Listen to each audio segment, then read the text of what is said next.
This is a true story. The reconstructions are based on original cockpit voice recordings and eyewitness accounts.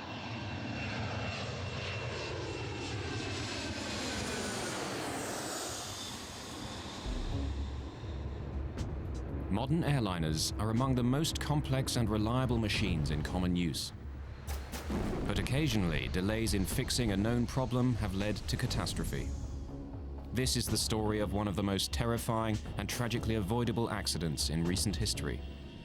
It shows what happens when a 747 suffers a devastating explosion at high altitude and how the crew struggled with an unprecedented crisis. It's also a powerful personal story of grief and a relentless investigation to uncover the full, disturbing truth. Lee can't have died for nothing. You know, you've got to find out why he died, and you've just got to make sure that it never happens again. And it reveals how other known problems in aircraft design have continued to go uncorrected, causing further avoidable accidents. So would I be surprised if it happened again? I would be surprised if it didn't happen again. It is a matter of time.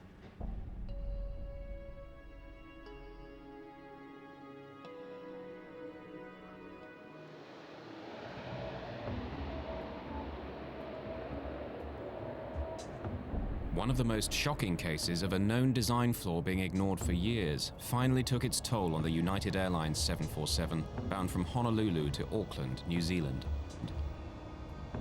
As Flight 811 prepared for takeoff, no one on board thought there would be a serious weakness in the aircraft, but the crew were concerned by another recent tragedy. We were in the aftermath of Lockerbie, and I had instructed the crew to be particularly aware because it was a through flight from Los Angeles going through to New Zealand. So in my pre-flight briefing, I had asked them to make sure that they checked any baggage that looked suspicious or anything because we wanted to be extra cautious. Flight 811 was heavily loaded, 337 passengers, crowded cargo holds, and a full fuel load. The doors closed on time, and the plane left the gate just before 2 o'clock in the morning for a routine 8-hour flight.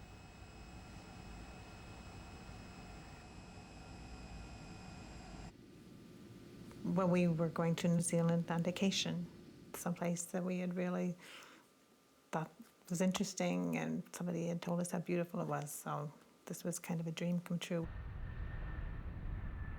I was seated in what's called the upper deck. I hadn't had a vacation in 5 years. And I took all my Mileage Plus points from United Airlines, and I purchased a business class ticket to Auckland, New Zealand, and Sydney, Australia.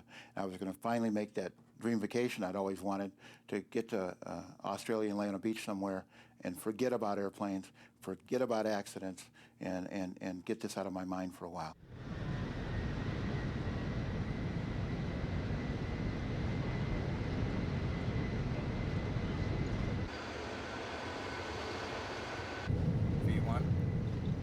On the flight deck, Captain Dave Cronin was hugely experienced, just 2 months short of retirement. I flew almost 35 years with United. I've got over 30,000 hours of flight time and just about everything, military as well as civilian. My co-pilot, or first officer, was Al Slater. And I've known Al at that time for probably 20 years. And the second officer, Mark Thomas, was the first time I had flown with him. But we got along real well. Tell him we can handle 33 if it's available. Okay. The pilots wanted to climb to 33,000 feet above the Pacific Ocean to avoid turbulence from bad weather. 196, put us direct. We did notice that there were thunderstorms 100 miles south, right on course, which was rather unusual for that time of night. So I left the seatbelt sign on. Captain Cronin's decision to keep people fastened in their seats would save the lives of many. We were still climbing out, and the seatbelt sign was still on, and just basically getting ready to serve beverages and then to tuck everyone in for the evening because it was going to be a long flight down to New Zealand. Okay, tell them we're going to detour over to the left. Center, United 811 Heavy. We're going to be detouring. Some weather here. It'll be to the left, of course. 100 miles from Honolulu, as Flight 811 climbed through 23,000 feet, a major malfunction was about to occur. There was now a huge air pressure difference between the inside and the outside of the aircraft. Suddenly, passengers sitting just above and behind the cargo door heard a noise. Then there was kind of a grinding noise.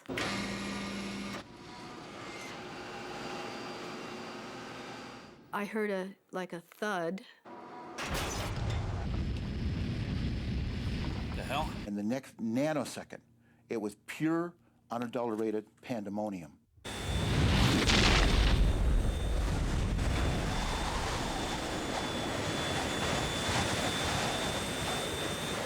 We lost number 3.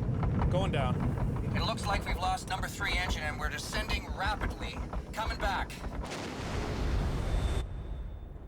The next thing I knew, I found myself on the stairwell, hanging onto the rungs, and I immediately knew it was an explosive decompression. The cargo door had torn off and ripped a huge section of the plane with it. The pressurized air inside had blasted out with explosive force. I immediately thought of Lockerbie. We actually thought it was a bomb that went off. It was hell on earth. Everything on the airplane that wasn't fastened down, tied down, or secured became airborne. The noise was incredible. Everything in front of us was gone. Where we were sitting, we were about 6 inches from the hole, so there was nothing in front of us or to the side of us. The whole side of the plane was gone. Actually, our feet were dangling on the hole, and I first thought we weren't going to make it. You know, I just didn't think there was any hope. With the pressurized air blown out, the lack of oxygen at 23,000 feet was now suffocating the passengers and crew. United 811 Heavy, we're doing an emergency descent. The pilots could tell from their instruments that the number 3 engine was failing, but they couldn't tell the full extent of the damage. Their priority was to get the plane down to a level where they could breathe normally. Put your mask on, Dave. But the pilots also didn't know that the explosion had destroyed the entire oxygen supply. Can't get any oxygen. We're not getting any oxygen. You getting any? I can't get any either. With the plane heading steeply down and no word from the cockpit, the cabin crew were thinking the worst. Now we're doing this nosedive. My next thought was, oh my God, we're just going straight down. We're going to crash into the sea. With its airplane ruptured, severe damage to the right wing and engines, and the crew forcing it down in an emergency descent, the problems on Flight 811 had only just begun.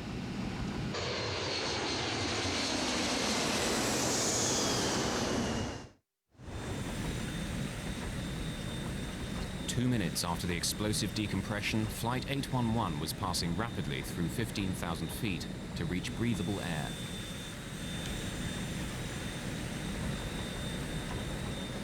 United 811 Heavy, say your altitude now. Leaving 15. United 811 Heavy, we're out at 15.5. United 811, roger. I think we blew a door or something. Tell a flight attendant to get prepared for an evacuation. The crew finally began to level out at a safer altitude, but they now faced a barrage of problems. The most immediate was the disintegration of the number 3 engine nearest to the explosion.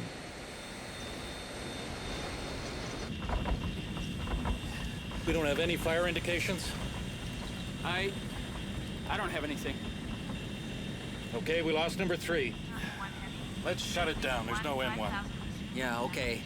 Ready for number 3 shutdown checklist. Number 3, before you shut down number 3, the generator went off. Looks all right to try it now.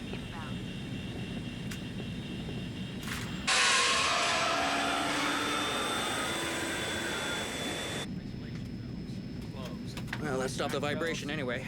Fuel jettison procedure, main boost pumps on. Center, United 811. We need the equipment standing by. Company notified, please. Got a control problem. Roger. Center wing, left, right, valves on. Start dumping the fuel. I am dumping. One stewardess had been seriously injured by debris. As Laura Brentlinger helped her, the full gravity of their situation suddenly became clear. As I'm holding her in my arms, I looked up, and as I looked up, that was the first time I saw this tremendous hole on the side of the aircraft that was just a void, and seats were missing, and I immediately knew that we had lost passengers. 5 rows of seats had been blown out in the decompression, killing 9 passengers. On the flight deck, the crew had turned the stricken plane back to Honolulu, but with 128 kilometers still to go, the crisis now got far worse. We got a hell of a control problem here. I got almost full rudder on this thing. Are you dumping as fast as you can? I'm dumping everything. We got a problem with number 4 engine? Yeah. Debris from the explosion had also damaged the number 4 engine. If it failed completely, the implications would be severe. If you're on 2 engines and you weigh 700,000 pounds, that is a big deal. Simply because with that kind of weight, 2 engines are not going to keep you in the air. You're going to come down.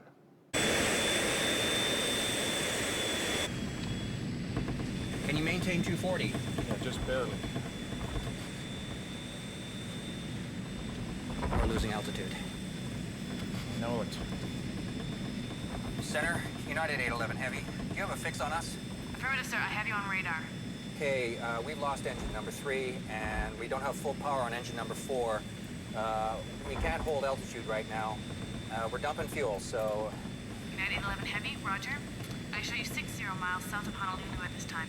Roger. I haven't talked to anybody yet. I can't get to them. You want me to go downstairs and take a look? Yeah, let's see what's happening down there. I think we lost a compressor, but... Can't hold altitude. Yeah, I told him that we're What's gonna... the max on there? I got takeoff power on this thing. Whatever you need, Captain.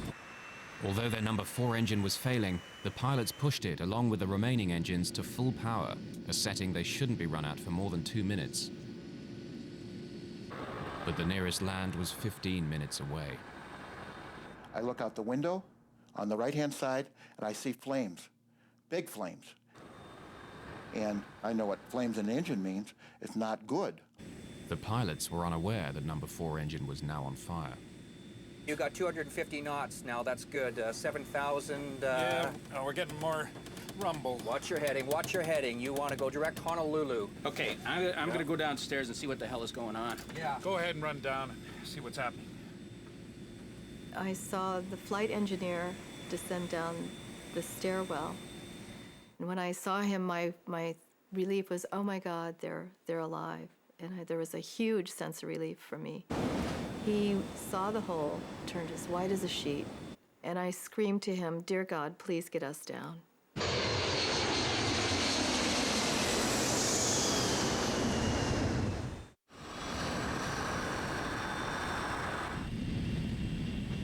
You've got a fire out there. Oh yeah, we got a fire in number 4. Go through the procedure. Shut down the engine. You're not going to be able to hold this altitude on 2.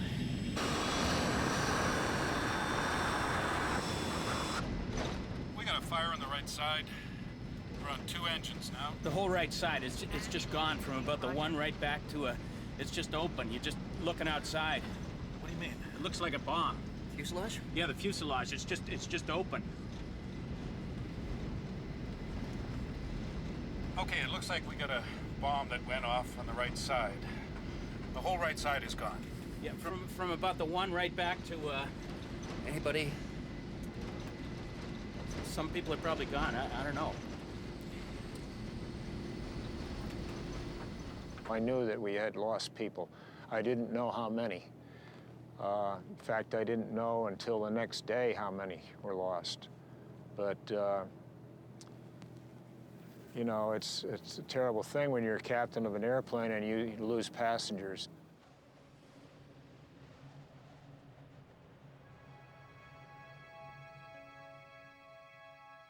Lee Campbell, flying home to New Zealand, was sitting in row 8, just in front of the cargo door. I woke up with such a start because I'd seen Lee standing by the bed, just with a grey jacket over his arm and a small smile on his face. And of course, as I woke up, it faded, wasn't there. And then we woke up in the morning, we discussed this. I said, oh, that was strange in the night, but it was such a vivid dream. Lee was standing there. And then the radio came on, and the first item of news is that there'd been a problem with the United aircraft. And I said, that was Lee, that's Lee's. And my blood just ran cold. I knew he was dead from that moment.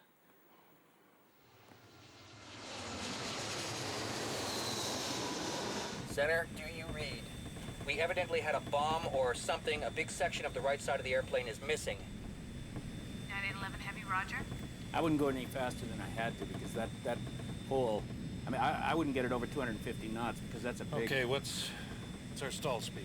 I wouldn't go below 240. Yeah. I don't know if we're gonna make this.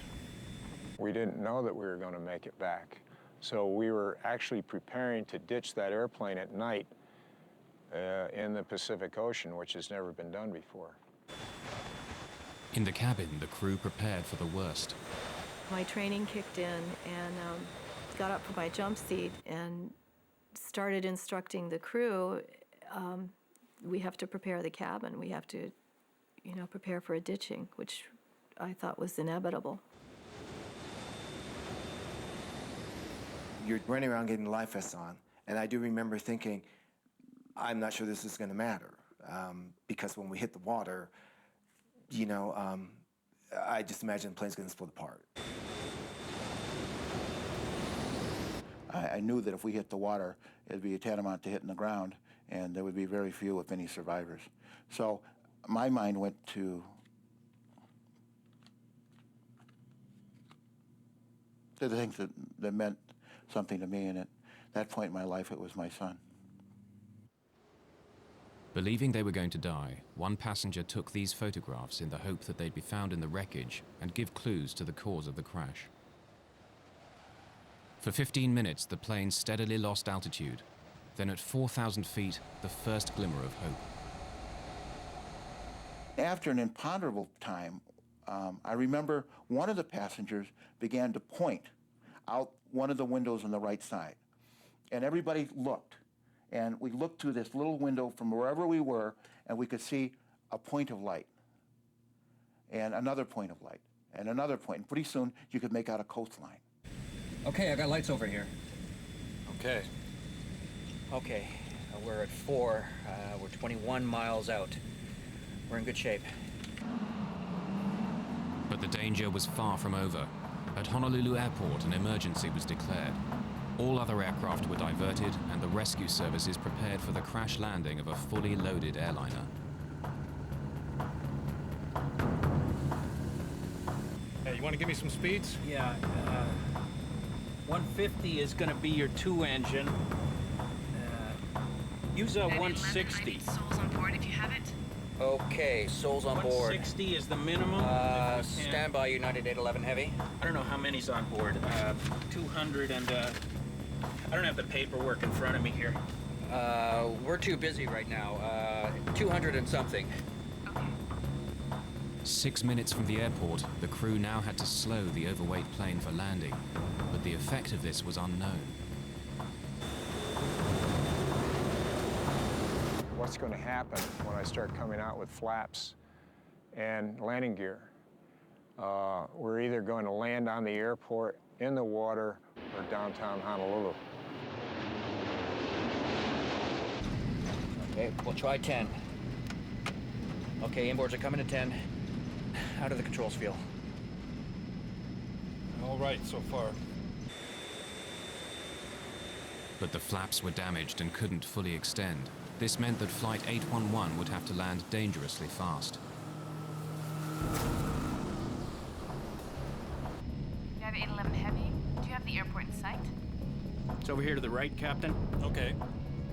Okay, we have the airport. United 811 Heavy. 811 is clear to land 8 left. Equipment standing by. Wind 05012.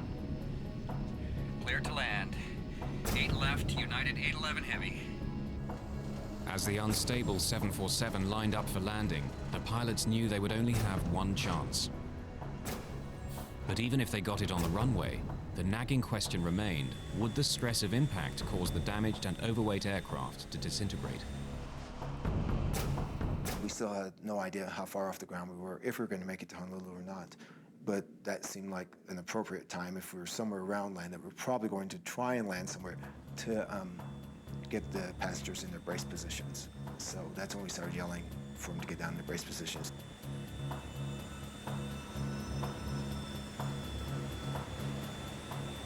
Every molecule in my body combined to express, get this damn airplane on the ground. Well, how are we doing on the hydraulics?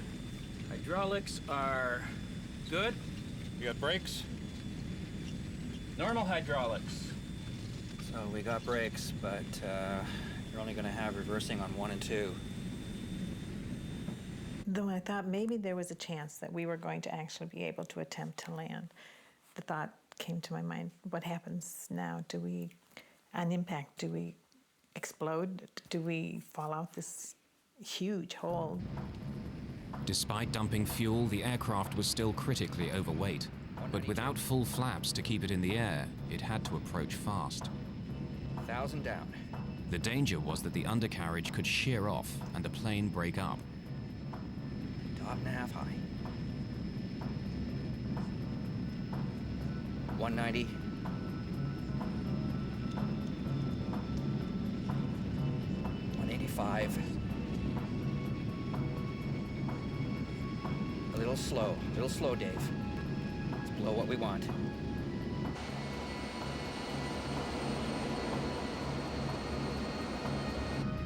Coming up on the glide slope. Okay. Now let's try the gear. No one knew if the explosion had damaged the landing gear. I remember Laura saying to me that she didn't hear the landing gear go down. And it was loud, you know, it was still loud, and I didn't hear the landing gear go down. So that's another thought. Maybe they can't get the landing gear down. Maybe it's not down. You got the gear down, we're clear to land, and everything's taken care of as far as we know.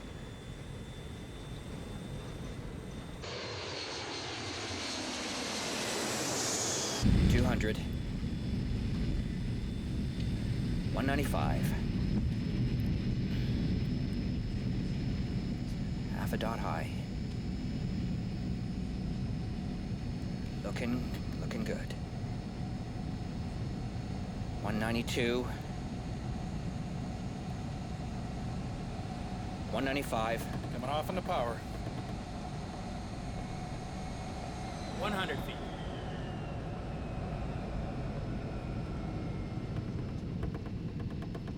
50 feet.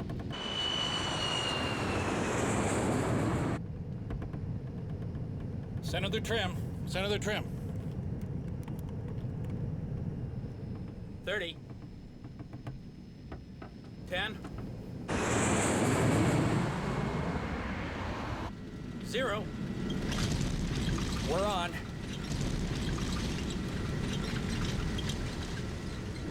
Gear's holding. We landed. It felt fast. And that was my next concern, is that we weren't going to stop at the end of the runway, that we were just going to keep going.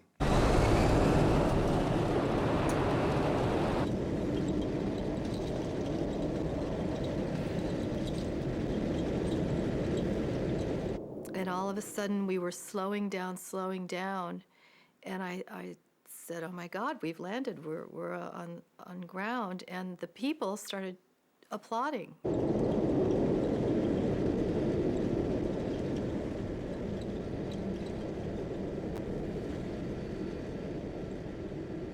Probably the best landing I've ever made. When we finally stopped on the runway, we deployed all 10 chutes, and the flight attendants evacuated all the passengers. It's amazing how fast everyone went. My understanding is like less than 45 seconds, 330 people were off the airplane. We were probably 20 feet off the ground, and I would have stepped out of the airplane without a slide. I wanted to get off so bad. When we got all our switches off, I ran through the airplane, made sure there was no one else on the airplane, came up to the door one left, and went down the slide, and I came around the front, and I saw that humongous hole in the side, and I just couldn't believe it.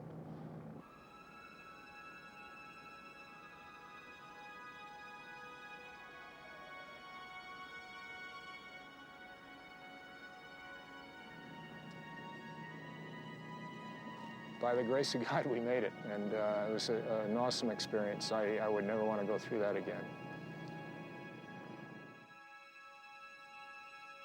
It was crazy, it was wild, it was scary, all at the same time.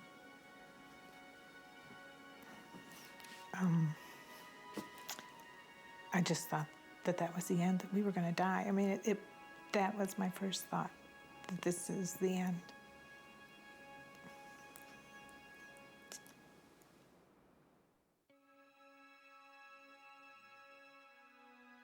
But for the families of the 9 people that were killed, the ordeal was just beginning.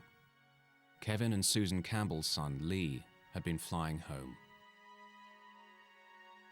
About 3 o'clock in the afternoon, I think they said that there was no New Zealanders involved, but we just knew that it was Lee.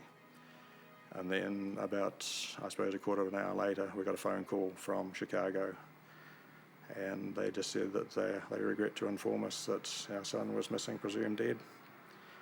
And I guess about another hour after that, a policeman arrived at the door, and he took one look at us and he says, "I can see that you've had the news." So it was just an awful, awful day. And it certainly didn't get much better for a long, long time.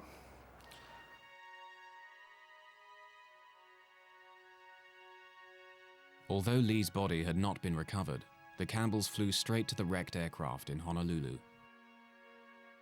Your initial feeling is that you want to be as close to the spot where your relative died, and that was the aircraft. So we had to immediately go in and see the aircraft. The damage inside was horrific, just a total mess. And the hole in the side of the aircraft was much bigger than I had thought it would be, even though we had seen television newsreel reports. And it was so sad to get in and actually see where Lee's seat had been. The legs of the seat were still there. There was a good bit of fuselage beside him, and still a window. But the Campbells' desire to find the cause of Lee's death inevitably brought them face to face with dreadful details. As it became clear that their son's body would never be found, the Campbells' need to find the cause of the accident that killed him grew stronger. Lee can't have died for nothing. You know, you've got to find out why he died, and you've just got to make sure that it never happens again. The Campbells embarked on a relentless personal investigation that would last nearly 2 years. The loss of their son meant that they would stop at nothing to uncover the truth.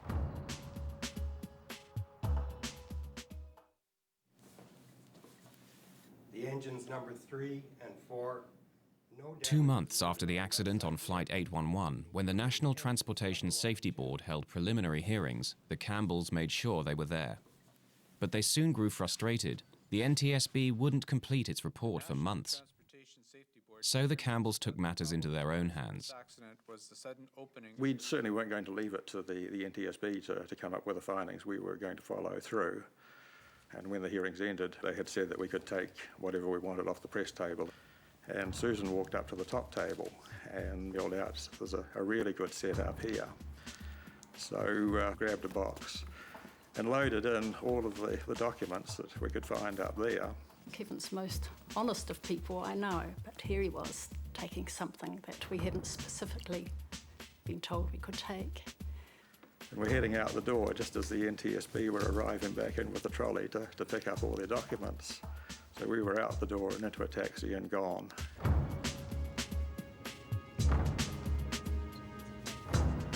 So we quickly realised we'd got a really good set of papers with a lot of things that hadn't been released to the public. We were able to really start our investigation in earnest at that stage. The unpublished documents revealed a disturbing catalogue of problems with the forward cargo door, going right back to its original design.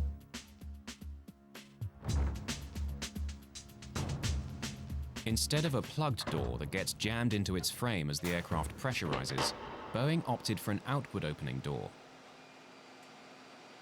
This allowed for more cargo space, but wasn't fail-safe like the plug design. So Boeing built what they believed was a foolproof locking mechanism. What they do is they build in multiple redundancies to make sure the door is properly latched and does not open. And you build it in to a point of that it's extremely improbable that the door would ever open. So what went wrong on Flight 811? The Campbells soon discovered that the problem lay in the design of the locking mechanism. To lock the cargo door on the 747, electric motors rotate C-shaped latches around pins in the door frame. A handle then moves L-shaped arms, known as locking sectors, over the top of the C-latches to prevent them from opening.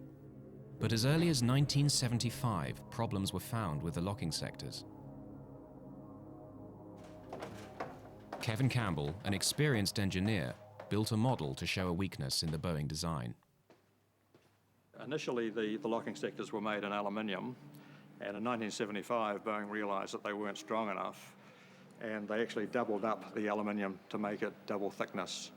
But it still wasn't strong enough, and a lot of the airlines didn't even put the doublers on anyway. The weakness of the aluminium drastically increased the risk of the door accidentally opening. With the aluminium locking sectors, if the C-locks tried to backwind, open electrically, it would just push the locking sector out of the way. It just simply wasn't up to the job that it was designed for. For 20 years before the catastrophe on 811, 747s have been flying with this crucial weakness.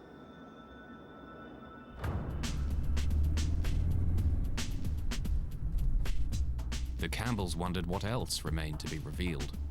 They redoubled their efforts to uncover the full truth behind the accident that had killed their son. We bought a car and set off in the United States to see as many people who were involved with the accident as possible. We started at Seattle, crossed to Chicago, through to Washington, D.C., down to Kentucky, on to Miami, and back across to San Diego, back up to Seattle. And that was just one trip.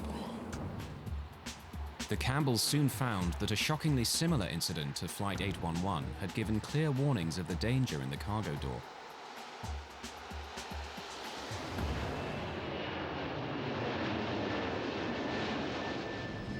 In 1987, 2 years before Flight 811, a Pan Am 747 had been climbing out of Heathrow when it had failed to pressurize at 20,000 feet.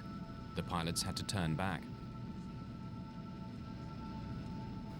When they got back to Heathrow, they found that the door was hanging open 1.5 inches at the bottom, and all of the locks were open. When it got to the maintenance base, they found that all of the locking sectors were either bent or broken. Why had the C-latches turned and bent back the locking sectors? Boeing claimed that the ground crew must have mishandled the mechanism. But the Campbells' investigation uncovered another vital clue to why the C-latches had turned. A report highlighted problems with the door's electrical system. It had a fault in the S2 master latch lock switch that should have turned off the power to the door when the outer handle was closed. This was an alarming finding. When the outer handle was closed, the S2 master lock switch was meant to disconnect the power supply and stop the C-latch motors from turning. So could this have failed, allowing the motors to open the door? To find out, Boeing asked the airlines to do a simple test. Close the outer handle, then press the switch to open the door and see what happens. when they hit the switch, it actually worked. The Boeing thought, you know, this is not going to work, but it actually worked. There was power to the door locks with the outer handle closed, and the lock started to move, and it started to force the locking sectors out of the way. And a few days later, the airline started ringing in and saying it was damaging their planes. So Boeing stopped the test. But it meant that on those aircraft, the S2 switch had failed, which is a silent failure. And all of those aircraft were likely to have the same problem as 811. They were just waiting for a short circuit to open the doors. The Campbells now became convinced that the accident on board Flight 811 began with a failure of the S2 switch. Power remained on to the fuselage motors. All it took was a short circuit in the 20-year-old wiring, which had been found to be frayed on other aircraft, to start the motors up. The aluminium locking sectors were too weak to stop the latches turning, and the cargo door burst open. The National Transportation Safety Board determines that the After a year of investigation, the NTSB had a different version of the events.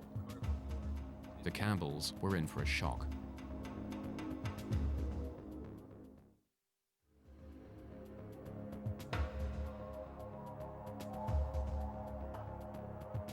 After waiting a year for the official report, Kevin and Susan Campbell expected it to match their theory of what had led to the accident on Flight 811. I assumed that we would have a report come out that this was an electrical malfunction, and was staggered when they came out and said that the door had been mishandled. For the Campbells, the NTSB's flawed explanation and failure to mention the electrical problems just wasn't good enough. They went back to investigating the accident on Flight 811 and soon found disturbing evidence of how it could and should have been prevented.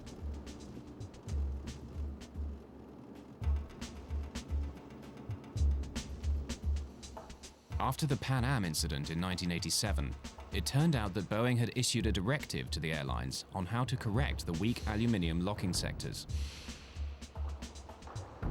The airworthiness directive that came out was to replace the aluminum sectors with steel sectors that could not be bent.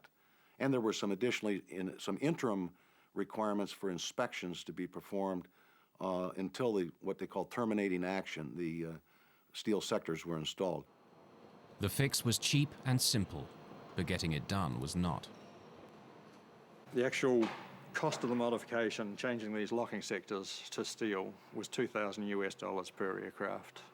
But it took 10 hours to do it, and that's where the money was. Taking the aircraft out of service for 10 hours, that's millions of dollars. The Campbells discovered that back in 1988, the FAA, whose rule it is to enforce improvements, had given the airlines 18 months to comply. Within a year, Lee Campbell and 8 others would die in an avoidable accident. So why weren't the airlines forced to fix the problem sooner?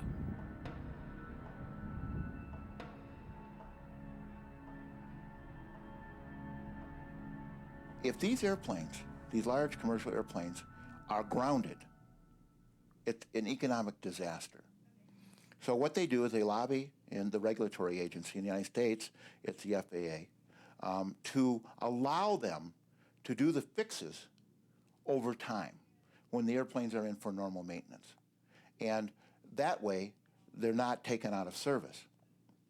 But when they do that, when they allow the airlines, the air carriers, and the manufacturers to fix these over time, in essence what the FAA is doing is they're gambling with the lives of the passengers and the crew that are flying the airplanes during the time they're not fixed. After the deaths on Flight 811, the FAA instantly shortened the deadline for fixing the cargo door from 18 months to just 30 days. The pressure of the Campbells' campaign eventually began to pay off. The vital piece of evidence that could prove them right, the cargo door, still lay 2 miles down in the Pacific Ocean. But as articles appeared in the American press, the NTSB commissioned the US Navy to search for it. 100 miles south of Honolulu, a deep submersible began to trawl the seabed. We went to Honolulu, and waited there while they had their attempts. And they finally recovered the door from 14,000 feet of water, which was the deepest recovery ever at that time. And we were phoned within an hour of it coming out of the water. But before the Campbells could see it, the door was swiftly removed to Boeing's plant in Seattle. The Campbells went in hot pursuit. We went over to Boeing and they wouldn't show it to us. So they reckon that the crucial pieces had gone to the NTSB. So again, we got in the car and drove across to Washington, DC. We arrived at Ron Schleid's office, and Ron looks at his watch and he says, "I can give you 5 minutes." So about 3 hours later, we had the pieces that they recovered in our hand, and they acknowledged that we're definitely correct. It was an electrical malfunction. Finally, the NTSB publicly issued a revised report that concurred with the Campbells' version. There was an inadvertent failure of either the switch or the wiring that caused an uncommanded opening of the door. It's nice that other people know that you're right and had been all along, and that the support that they had given you was vindicated. The Campbells spent thousands of dollars of their own money on their campaign. They were never interested in a financial settlement for Lee's death, but they did persuade United and Boeing to set up a university scholarship in his name. I couldn't have lived with myself if we had done no investigating ourselves. It was just something we both felt we needed to do. We didn't even discuss it. We just knew that's what we would do. Yeah. But despite long and public campaigns like that of the Campbells, critics fear that the airline industry hasn't learned the lessons from Flight 811. The regulatory agencies, they have a dual charge. One is to encourage aviation, and another is aviation safety. And when they get in a position where you have economics up against air safety, they tend to err on the side of economics rather than safety. Serious accidents caused by known defects continue to occur. In the 1990s, known problems in aircraft de-icing systems have led to crashes. At least 3 planes have had fatal fires due to known dangers from flammable insulation material. In 1998, a fully laden 747 blew itself up over the Atlantic when known faults in the old wiring ignited known hazards in the fuel tanks. Inevitably, experts are skeptical of the aviation industry's record of balancing profit against prevention. And what the industry says, to go in and replace this wiring would ground all these airplanes, to be astronomically expensive. One airplane every 10 years, one airplane every 5 years, 200-300 people, cost of doing business. Cost of doing business.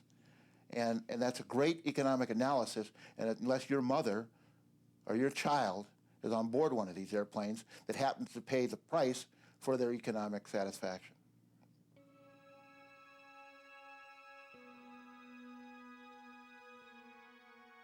For some of the survivors of Flight 811, the cost has been heavy. Each crew member handled it differently. I know there are still 2 crew members that have never set foot on an aircraft again. It was very difficult for me. I was diagnosed with severe post-traumatic stress disorder. You can't reason, you can't think. Making the slightest decision is very difficult. You're just at a total loss. So it was very difficult to cope with. It's almost midway through the Dawson Creek mining season, and there are mixed fortunes for the crews in brand new Yukon Gold tomorrow at 9.